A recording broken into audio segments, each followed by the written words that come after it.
नमस्कार, news one India देख रहे हैं आप। आपके साथ मैं हूं ऋतु। बुलेटिन की शुरुआत करेंगे बड़ी खबर के साथ। सीएम योगी आदित्यनाथ का आज दौरा है। 2 दिवसीय दौरे पर वाराणसी पहुंच रहे हैं सीएम योगी आदित्यनाथ। और आपको बता दें कि नेशनल सेमिनार कार्यक्रम में सीएम योगी शामिल होंगे। बड़ी खबर आप तक पहुंचा रहे हैं। कई अन्य कार्यक्रम भी प्रस्तावित है जिसमें कि सीएम योगी आदित्यनाथ शामिल होंगे और बैठक भी करते हुए दिखाई देंगे। बड़ी खबर, 5 फरवरी को संत रविदास की जयंती कार्यक्रम में भी शिरकत करेंगे सीएम योगी आदित्यनाथ।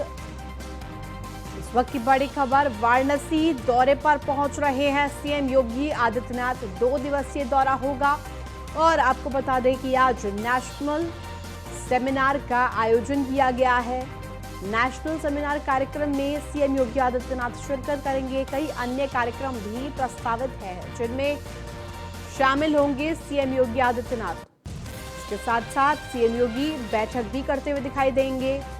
और 5 फरवरी को संत रविदास की जयंती कार्यक्रम में भी शिरकत करेंगे।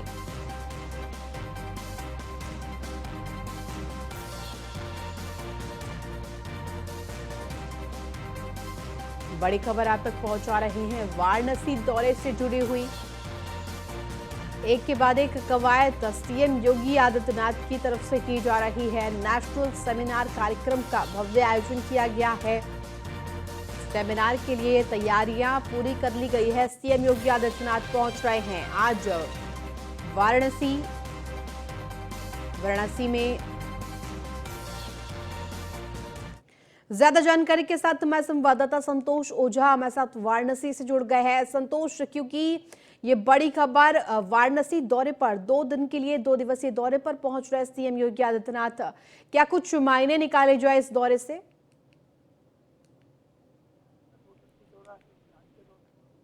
आज जहां एक विद्यालय या ये कहा जाए कॉलेज के फंक्शन में भाग लेंगे, जहां पे फार्मेसी से जुड़ा हुआ कार्यक्रम होगा, फार्मेसी से जुड़े हुए लोगों की उपस्थिति होगी। दूसरी ओर यदि आज देर रात शाम की बात करें तो देर शाम G20 के साथ साथ विकास योजनाओं और खास करके राष्ट्रपति का जो आगमन है, उस राष्ट्रपति के आगमन की समीक्षा बैठक करेंगे। समझा जा सकता है समीक्षा बैठक में कानून व्यवस्था और यातायात, इन विषयों पर भी न केवल बातें होंगी बल्कि इन चीजों पर दिशा निर्देश भी देने की पूरे उम्मीद है।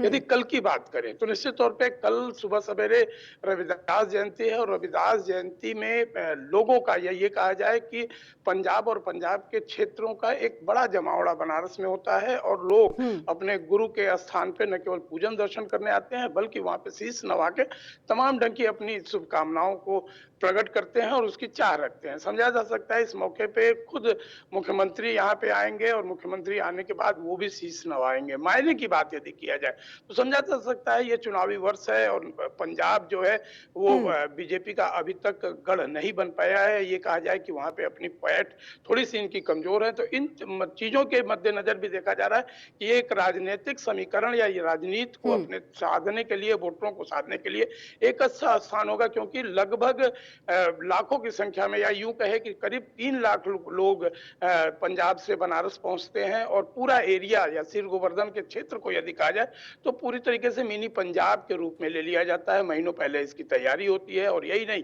पूरी शिद्दत से यहाँ पे लोग दर्शन पूजन करते हैं। ऐसे मौके पे यदि देखा जाए, पिछले बात तक की जाए पिछले सालों की, तो तमाम नेतागण यहाँ पे न केवल पहुंचते हैं बल्कि अपनी राजनीतिक गतिविधियों को भी वहां पे साधने का कोई गुरेज नहीं करते हैं।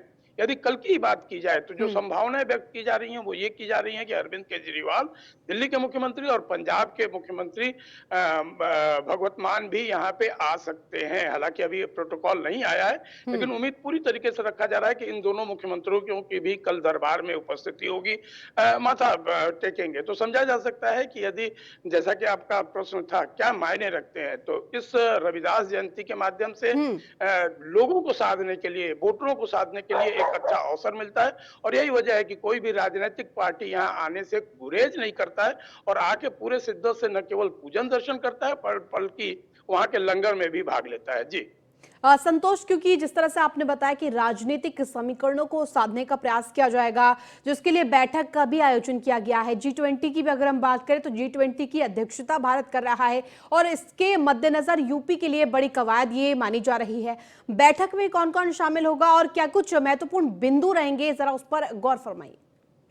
देखिए, निश्चित तौर पे G20 का बैठक बनारस के लिए एक बड़ी बात हो सकती है, क्योंकि यहाँ पे 6 अलग-अलग जगहों पे इनकी बैठक होगी और इस 6 जगहों के बैठक में शहर के यातायात व्यवस्था, सुंदरीकरण या फिर ये कहा जाए कि मूलभूत परिवर्तन की भी कवायद जारी है। अब इस मूलभूत परिवर्तन के लिए निश्चित तौर पे यहाँ के जो स्थानीय डिपार्टमेंट है, स्थानीय विभाग है, उनका समन्वय और उनके अधिकारी या ये कहा जाए कि उनके वरिष्ठ अधिकारियों के साथ बैठकर अपने बातों को कहना और उनकी बातों को, उनकी परेशानियों को सुन के उसे समाधान देना, ये प्रशासन की जिम्मेदारी बनती है। और शायद इस बैठक के माध्यम से, इस मीटिंग के माध्यम से यही करने का प्रयास किया जा रहा है। हर मीटिंग में अलग-अलग विभाग के अधिकारियों को और उनके मंत्रालयों को न केवल निर्देश दिया ठीक है। जाता है, बल्कि उनसे ये भी जाना जाता है कि आखिर किन वजहों से शहर को और सुंदर बनाया जा सकता है। G20 के इस कार्यक्रम को और सफलतम रूप दिया जा ठीक सकता है। है और सबसे बड़ी बात जो होती है वो ये कि निश्चित तौर पे लोग एक मैसेज देना चाहते हैं कि बनारस भी बदल रहा है और बनारस में भी वो संभावनाएं हैं जिस संभावनाओं को ढूंढना चाहिए और उस संभावनाओं के लिए लोग लगातार इंतजार भी कर रहे हैं। जी। ठीक है, बहुत शुक्रिया तमाम जानकारी देने के लिए संतोष।